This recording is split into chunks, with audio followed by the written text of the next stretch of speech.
Dairy products भी जो है वो नहीं उसको अवॉइड करना चाहिए, तो फिर कैल्शियम की कमी कैसे, क्योंकि जब महिला एक एज के बाद उनको बोन्स की भी दिक्कत होने लग जाती है, तो वो कैसे रिकवर हो पाएगी? ये बड़ा इंपॉर्टेंट क्वेश्चन है। देखिए हम लोगों ने जोड़ा हुआ है कि कैल्शियम का मतलब दूध है ना। दूध क्यों, मैं पूछता हूँ लोगों से, दूध क्यों पीना चाहते? कैल्शियम से। क्यों कैल्शियम? अब कैल्शियम को जोड़ा हुआ हड्डियों से कि हड्डियां मजबूत होंगी, ये तो बोल रहे हैं ना आप। जब आपकी कैल्शियम की कमी है कि नहीं कैसे पता चलता है? ब्लड से पता चलता है। तो ब्लड में कितना कैल्शियम है, हाँ, तो ब्लड में कितना कैल्शियम है उससे उसका कोई कनेक्शन नहीं है हड्डियों में कितना कैल्शियम है। मान लो आप ये जानना चाहते हैं कि मैं कितना अमीर हूँ, तो आप देखते हैं मेरे पर्स में कितने पैसे हैं। हो सकता है पर्स में 100 रुपये हो, लेकिन purse is not a representation of my total asset, है ना। जिस तरह से अगर कोई आपकी इनके आपके जेब से निकाल के पर्स देख के मैं पता करूंगा आप कितने अमीर हैं, तो गलत भी हो सकता है ना, क्योंकि उसके लिए तुम्हें बैंक जाके देखना पड़ेगा, सारे एसेट देखने में, तो असली पता चलेगी। तो ब्लड के एक बूंद से ये पता चलता है कि ब्लड में कैल्शियम कितना है, उससे ये नहीं पता चलता कि बॉडी में या बोन में जहाँ होना चाहिए वहाँ कितना है। तो पहले तो वो मिसलीडिंग टेस्ट है, नंबर 1। नंबर 2, अगर आपको लगता है कि दूध से हड्डियां मजबूत होती हैं या कैल्शियम मिलता है, तो घोड़े का हड्डी कैसी होगी? स्ट्रांग होती है। गधे की हड्डी वो भी स्ट्रांग होती है, हाथी की हड्डी वो भी स्ट्रांग होती है, गाय की भी स्ट्रांग होती है, भैंस की बड़ी बड़ी बड़ी स्ट्रांग होती है, आपको पता ही है। क्या वो लोग दूध पीते हैं? नहीं पीते वो लोग दूध। तो उनकी हड्डियों को कैल्शियम कहाँ से मिला होगा? पत्तों से मिला होगा। चुकंदर, पालक, इनके जूस पीजिए, वहां से कैल्शियम मिलेगा। दूध में कैल्शियम की मात्रा ज्यादा है, बट वो that is in unabsorbable form, right. वैसे तो कैल्शियम नाखून में ज्यादा होता है दूध से भी, तो नाखून आप काट के फेंक क्यों देते हैं? इसका पाउडर बना के पी लीजिए इसको। क्यों नहीं कोई करता है? क्योंकि ये एब्जॉर्ब नहीं होगा बॉडी में, कहीं कहीं अटक जाएगा, राइट, दिक्कत करेगा। तो जैसे मान लो कोई बोलता है कि मुझे प्रोटीन वाला हाई प्रोटीन डाइट चाहिए। सबसे ज्यादा दुनिया में प्रोटीन किस में होता है? एनिमल फूड से भी ज्यादा बालों में होता है, ये बना ही प्रोटीन का है। तो ये काट के आप इसका नूडल बना के खा लो, वो तो नहीं खाते, क्योंकि हमें पता है, जानवरों को भी पता है कि ये डाइजेस्टेबल फॉर्म में नहीं है। प्रोटीन तो है, जैसे ये लकड़ी है, दुनिया का सबसे ज्यादा कार्ब किसमें? लकड़ियों में होता है, सेलुलोज। लेकिन ये लकड़ी को पाउडर बना के बॉर्नवीटा की तरह कोई क्यों नहीं पी लेता है?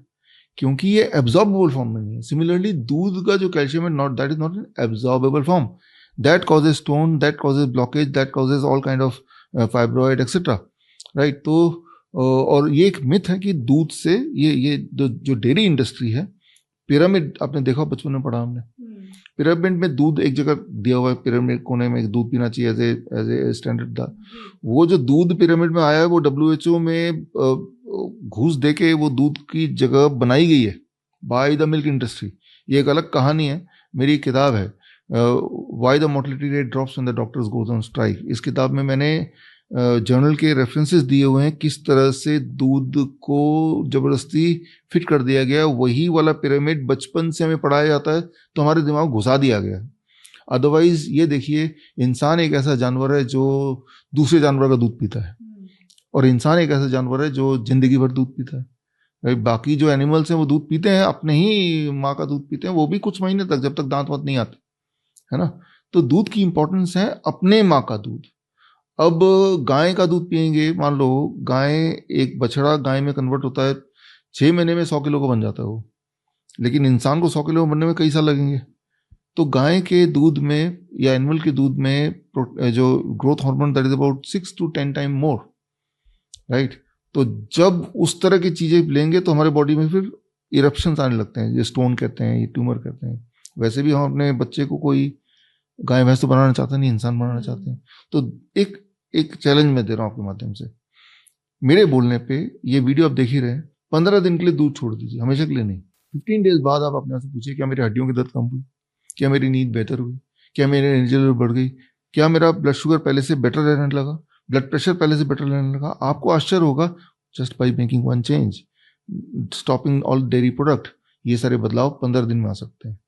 अगर तो ये सारे पॉजिटिव बदलाव आ गए तो 15 दिन की जगह 1 महीना करके देख लीजिए कि भाई हमने कुछ बदला नहीं की, सिर्फ एक चीज बदल दिया कि डेयरी प्रोडक्ट नहीं लेना। तो जब 1 महीने में आपको पॉजिटिव रिजल्ट दिखेंगे तो आपको यकीन हो जाएगा कि भाई कि वाकई में मुझे नहीं लेना चाहिए था। और फिर आप उस, वियतनाम है, थाईलैंड है, ये 2 जगह जहाँ मेरे सेंटर भी हैं, तो यहाँ पे दूध का प्रोडक्शन होता है लेकिन वो एक्सपोर्ट करते हैं। ये 2 देश हैं जहाँ पे हड्डियों की दिक्कतें नहीं है लोगों में, लेडीज में, जेंट्स में हड्डियों की बीमार लोग नहीं मिलेंगे, राइट। हर महीने मैं एक बार जाता हूँ वियतनाम स्पेशली, और डेनमार्क है, नॉर्वे है, ये वो कंट्री है जहाँ दूध बहुत पीते हैं। भारत में कोलकाता अगर जाएंगे, जहाँ पे मैं मूलतः से रहता हूँ, आप देखेंगे कि वहाँ पे डेयरी मिठाइयाँ इतनी चलती हैं, दही वगैरह सब कुछ। आप अगर वहाँ पे थोड़ा सा स्ट्रीट में ध्यान से देखेंगे तो देखेंगे हर दूसरा आदमी के किसी की टांग मुड़ी है, किसी की उंगलियां ऐसी, वो उसको हिला नहीं पाते हैं, कोई किसी के हाथ नहीं ऊपर उठ पाता। तो उल्टा है, dairy product causes bone disease, it causes the bone disease. बड़ी से बड़ी बीमारी का आसान से आसान इलाज घर बैठे ही हो सकता है। अधिक जानकारी के लिए कांटेक्ट करें nearest doctor BRC clinic @home।